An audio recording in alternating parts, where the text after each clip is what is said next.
Hello and welcome to CS Circuit. I hope you all are doing good. Well, this video is about computer science grade 9 and आज हम discuss करेंगे unit 3 के MCQs and SRQs को. So video को start करने से पहले it's a humble request do like and subscribe my channel. And unit 3 is programming fundamentals. So आपके टाइम वेस्ट किए बगैर आइए चलते हैं, वीडियो को स्टार्ट करते हैं. So let's start. MCQ number 1 is everything in HTML is identified on the basis of option number C is right tags. HTML basically hypertext markup language है, extended language है जिसको HTML जो है web pages को create करने के लिए use किया जाता है, ठीक है. और जो HTML टैग्स होते हैं इनको एंगल ब्रैकेट्स में क्लोज किया जाता है, ठीक है. And basically CSS and JavaScripts are often used along with HTML to enhance styling. Okay. MCQ number 2 is the output of HTML code is visible in option number C is right browser. Okay. Basically आपका जो HTML का code है वो आपके default browser में या जो भी कोई आप ब्राउज़र में ओपन करना चाहते हैं इसको आप ओपन कर सकते हैं, but you must have to save your file with .html extension. Okay. MCQ number 3, name of a web page can be given using dash tag. Option number B is right title. MCQ number 4, main parts of a document are arranged in dash tag.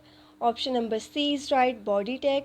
Basically आपके जो document में जितने भी main parts होते हैं, like उसमें जितने भी कोई इम्पॉर्टेंट कंटेंट्स हैं, कोई इमेजेस हैं, टेक्स्ट है, कोई भी डॉक्यूमेंट्स वगैरह हैं, तो वो आपके बॉडी टैग में होते हैं, ठीक है. MCQ number 5 is the heading tag pair for fifth level heading is. Basically जो हेडिंग टैग्स हैं वो H1 से लेके H6 तक हैं. और here basically option number D is right. H5 opening and closing tag, then opening tag slash H5 and closing tag. Okay. MCQ number 6 is span is used to provide dash to a line. Basically option number C is right style. Span basically एक inline जो है container है, ठीक है, और ये use किया जाता है टेक्स्ट के एलिमेंट्स को ग्रुप करने के लिए और बेसिकली स्टाइलिंग के पर्पज़ के लिए, ठीक है. बट ये जो है वो इफ़ेक्ट नहीं करता आपके कंप्लीट डॉक्यूमेंट को. इसको आप यूज़ कर सकते हैं किसी स्पेसिफिक पार्ट को जो है वो स्टाइल करने के लिए, ठीक है. Next MCQ is first row of a table in HTML is called. Option number C is right header row. इसको जो है डिफ़ाइन किया जाता है टेबल हेड के टैग से, जैसे कि TH. Okay. MCQ number 8 is P tag pair is used for. Option number D is right paragraph. MCQ number 9, a variable cannot start with the. Option number B is right number. And MCQ number 10 is the first value assigned to a variable after declaration is called. Basically इसको initial value कहते हैं और initialisation. So option number C is right initialisation. So here MCQs are and basically उन MCQs को explain किया गया है जहाँ मुझे लग रहा था कि they need to be explain. इन बाकी जो ईजी वन है आई डोंट थिंक सो कि they need any explanation. So if you have any query you can just let me know. Okay. So अब हम स्टार्ट करते हैं SRQs को. First one is contrast between website and web application. Website basically it's a collection of web pages, ठीक है. Websites can be educational, personal, business और entertainment. okay.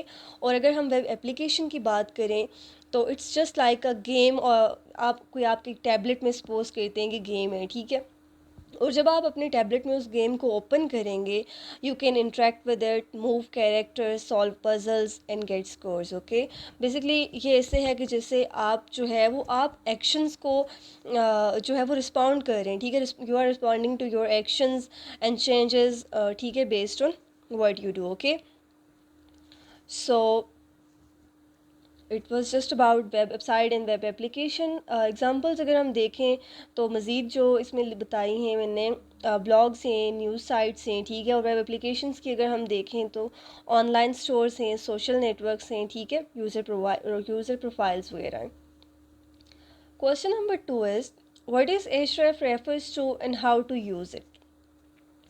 Basically अगर आप अपने जो है वो वेब पेज में एक लिंक जो है वो इंसर्ट करना चाह रहे हैं, तब आप href को यूज़ करते हैं। href, लेकिन href को जो है एट्रीब्यूट है, इसको हम यूज़ कर सकते हैं ए के साथ, यानी कि आपके पास जो है वो ए टैग होगा तभी आप href को यूज़ कर सकते हैं। href is basically hyper text reference, okay. Otherwise अगर ए टैग नहीं है तो ये जो है कंसीडर ही नहीं किया जाता, ठीक है। जैसे कि एग्जांपल है ए href इक्वल्स टू URL है एक, ठीक है, और साथ में टेक्स्ट ऐड किया गया है। तो बेसिकली इसके रिज़ल्ट में आप जब विजिट एग्जाम्पल पे क्लिक करेंगे, ठीक है, तो आपके पास ये स्पेसिफिक जो है वो यूनिफॉर्म रिसोर्स लोकेटर जो होता है वो इसका ओपन हो जाएगा, ठीक है। Next question is, enlist the optional parameters to open a web page. Optional parameters basically web page को open करने के लिए हैं resizable, scroll bars, tool bars, status bars and location bars.